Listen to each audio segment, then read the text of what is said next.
Novel صاحبہ قسط number 4۔ صبح کی نرم دھوپ ابھی پوری طرح زمین پر نہیں اتری تھی۔ رانی پور کی کچی گلیوں میں مٹی کی خوشبو بسی ہوئی تھی اور دور کہیں بھینسوں کی گھنٹیوں کی آواز ہوا میں تیر رہی تھی۔ صاحبہ آج سفید دوپٹے کو ذرا سنبھال کر اوڑھ رہی تھی۔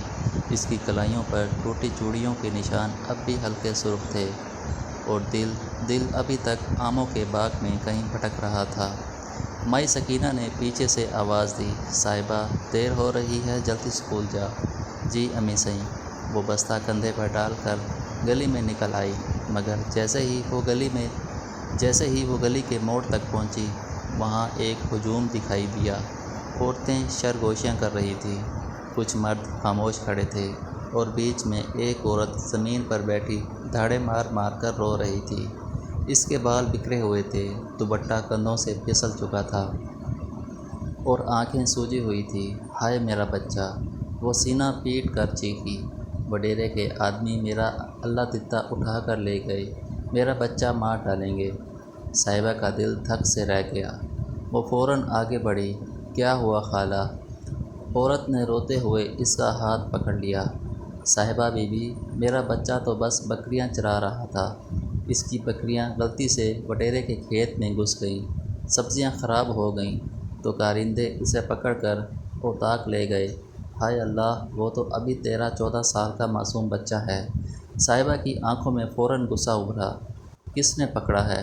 سردار زین شاہ کے آدمیوں نے۔ زین شاہ کا نام سنتے ہی ایک پل کو اس کے دل میں عجیب سی ہلچل ہوئی۔ وہی باغ، وہی لمس، وہی سرگوشی، مگر اگلے ہی لمحے اس نے خود کو سنبھال لیا۔ بچے کی ماں اس کے قدموں میں بیٹھ گئی۔ بی بی، تم حویلی والوں کو جانتی ہو، خدا کے لیے میرا بچہ چھڑا دو۔ صاحبہ نے فوراً اسے سہارا دے کر اٹھایا۔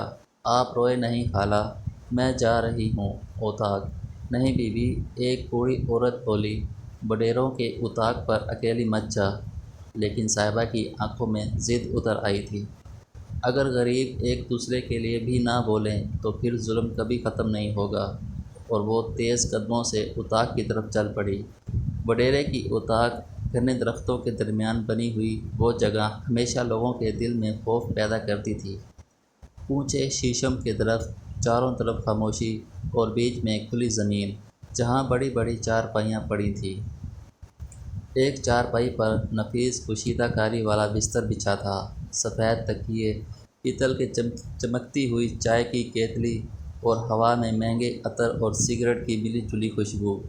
صاحبہ جیسے ہی اندر داخل ہوئی، اس کے قدم ایک لمحے کے لیے رک گئے۔ درخت کے نیچے ایک بڑی سی چارپائی رکھی تھی۔ چارپائی پر سفید چادر، نرم تکیے اور کشیدہ کاری والا خوبصورت بستر پڑا تھا، اور اس چارپائی پر سردار زین شاہ بیٹھا تھا، بغیر قمیص کے، شاید ابھی نیند سے اٹھا تھا۔ ہلکے بکھرے بال، گوری مضبوط گردن، چوڑا سینہ، اور سینے پر بکھرے ہلکے سیاہ بال۔ ہاتھ میں چائے کا کپ تھا اور وہ نیم غنودگی میں بیٹھا ہوا لگ رہا تھا۔ صاحبہ کا دل ایک دم زور سے دھڑکا، اس کی سانس جیسے ایک لمحے کو رک گئی۔ اس نے فوراً نظریں جھکا لیں۔ یا اللہ! اس کے دل نے بے اختیار کہا۔ مگر اگلے ہی لمحے اس کی نظر سامنے بدے ہوئے بچے پر پڑی۔ ایک کمزور سا لڑکا درخت کے نیچے رسیوں سے بندھا ہوا تھا۔ اس کے کپڑے پھٹے ہوئے تھے، ہونٹ کے کنارے سے خون بہہ رہا تھا، چہرہ آنسوؤں سے بھیگا ہوا۔ دو کارندے پاس کھڑے تھے، ہاتھوں میں موٹے ڈنڈے۔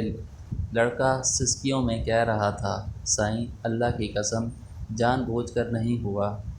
بچے کی سسکیاں پورے اوطاق میں گونج رہی تھیں۔ صاحبہ کی آنکھوں میں فوراً غصہ بھر آیا۔ وہ تیزی سے زین شاہ کے سامنے جا کر کھڑی ہو گئی۔ زین شاہ نے چونک کر سر اٹھایا اور پھر اس کی نظریں صاحبہ پر جم گئیں۔ نیلی اسکول یونیفارم، سفید دوپٹہ، ہوا میں ہلکا سا لہراتا لال پراندہ، اور غصے سے سرخ ہوتی بڑی بڑی آنکھیں۔ زین شاہ چند لمحے بس اسے دیکھتا رہ گیا۔ وہی تڑپ، وہی کشش، جو باغ میں اس کے دل میں جاگی تھی، وہ پھر زندہ ہو گئی۔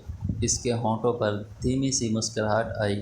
اس نے آرام سے چائے کا کپ نیچے رکھا، پھر بغیر نظریں ہٹائے کارندوں سے بولا، تم لوگ جاؤ۔ دونوں آدمی فوراً سر جھکا کر پیچھے ہٹ گئے۔ اب اتاق میں صرف 3 لوگ تھے، صاحبہ، زین شاہ اور وہ روتا ہوا بچہ۔ صاحبہ غصے سے آگے بڑھی، یہ کیا ہے؟ زین شاہ نے چارپائی سے ٹیک لگائی اور دھیمی آواز میں بولا، سزا۔ ایک بچے کو باندھ کر مارنا سزا ہے؟